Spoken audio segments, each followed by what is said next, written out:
Guests on Keel heard via the Jack Spring Electric Keel Newsmaker hotline.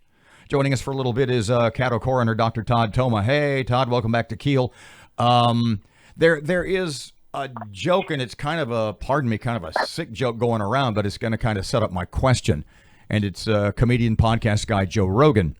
And his line is, the average age of people who are dying of coronavirus is older than the average age of people who are dying.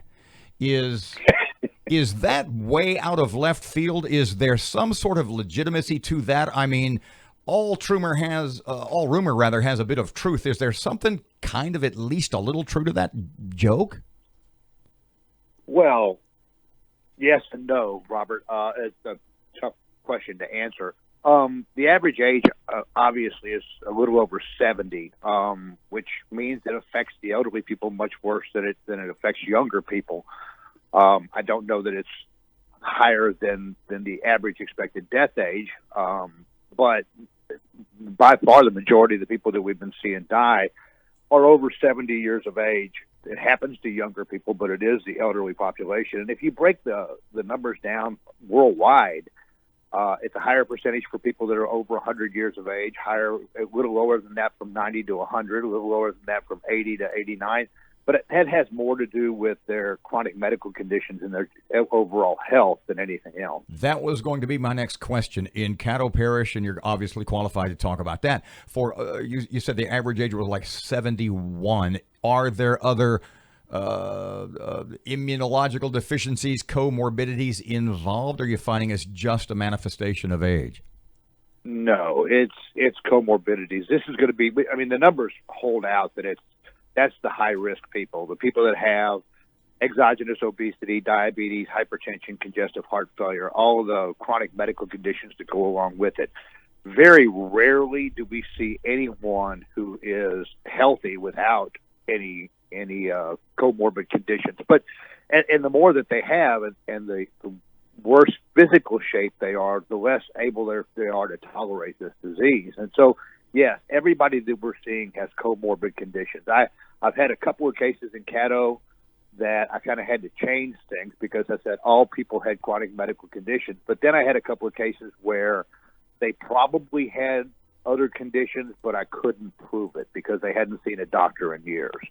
So, it looks like there's a very high correlation between people who have chronic medical illnesses and death from coronavirus. Well, what percentage, Todd, of the deaths have been non-nursing home people? Oh, tons of them. Okay.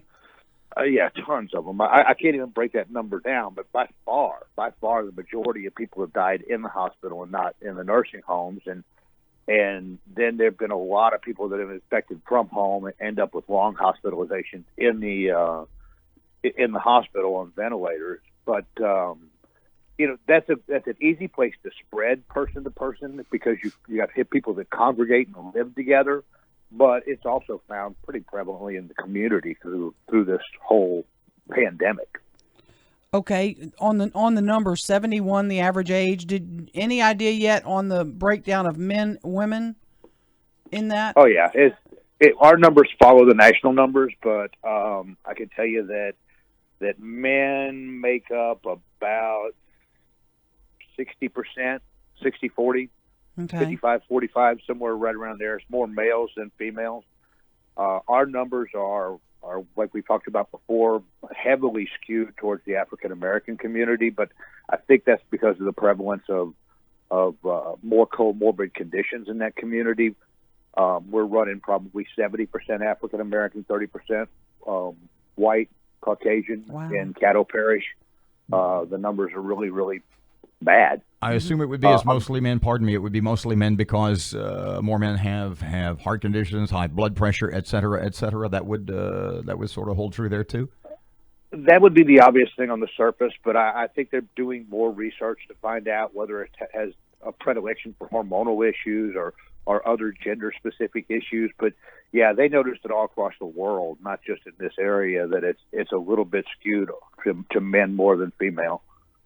Dr. Todd Thoma, coroner in Caddo Parish. Let me ask you this, and I don't know how comfortable you are answering this. How worried are you about a second wave?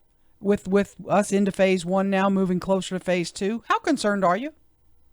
I'm not going to say very concerned, but I guess because I'm more of a pragmatist, I know that we're going to see a bump. It's going to go up. I don't know that we're going to see the peaks like we saw in April. What'll happen is, as more people gather in surroundings and spread the disease, we're going to see a little bit of a bump. Nothing compared to what we had before. If you look at, I told you, I think the last time we talked, that the best indicator for me as far as deaths go are how many people are being placed on ventilators. Well, we're down 80% from where we were a month ago, when we peaked a month ago. So, we had over 500 people in Louisiana on ventilators. Now we're down to about 110 people on ventilators. And it's those people that stay sick for a couple of weeks before they expire, and then I get them. So my numbers are definitely are going off. They've peaked and they're trailing away. But as people start to congregate again, you're going to see little bits of flashes here and there of spreading of the virus. It's going to continue to happen. It's our new norm, Aaron. It's just going to be around with us for a while until the virus. I don't like you anymore. I don't like you anymore. What's your? I'm not sure you liked me before. I did. I loved you dearly, and I want to know today, what is your advice to me? What is your advice to a 30-year-old? What should we do today? How should we change our lives so that I don't catch this nasty stuff? And a 30-year-old, probably, if he catches it, it's not even going to bother him. Well, that's true. I mean, if you look at the numbers, that we see about 33%, almost a third of these cases are totally asymptomatic. But it might kill me. It might kill me. Well, I understand that, and you have to be vigilant. You have to be careful. Now, that doesn't mean that you have to be a complete hermit and hole up in the house and et cetera. You're going to have to live your life, but you're still going to have to social distance. You're going to have to wear a mask for a while. You're going to have to wash your hands frequently. You're going to have to disinfect your workstations. You're things that you would not normally do. But we're going to see the end of this. One way or another, herd immunity, vaccinations, virus mutates itself out. We're going to see an end of this eventually. And there's a lot of promising things happening with the vaccination. So it may just be, several months. But it seems to be tapering off now. It's becoming less prevalent. And so there's good news out there. There's a lot to look forward to. You said something, you used a term that literally I have not heard anyone else say.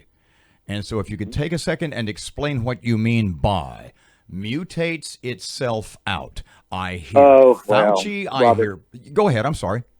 It has, and that's not something we need to hang our hats on. It's happened to some viruses in the past. H1N1, when it was supposed to be so terrible, it continued to mutate and constantly mutated and found itself less infective and mutated itself out. Coronavirus hasn't been doing that. So that's not something anybody would want to hope on. That's one of the things that the people that make vaccines are so excited about, is this has had so few mutations that they think they might be able to be successful in making the vaccine. So there'd be good parts of the mutation, bad parts of the mutation, but I would not hang my hat on that. What I'd be looking for more than else is, what I'd be looking for more than anything else would be vaccination. That's my question. Does Todd Thoma get the first vaccination? No, Aaron McCarty did. No. I mean, do you get in line for that first one, or are you comfortable with it? Oh yeah, I got no problem with that. Okay. I'm a big believer in flu shots and vaccinations. Always have been. I get my flu shot every year, and I will get my coronavirus vaccination without any question.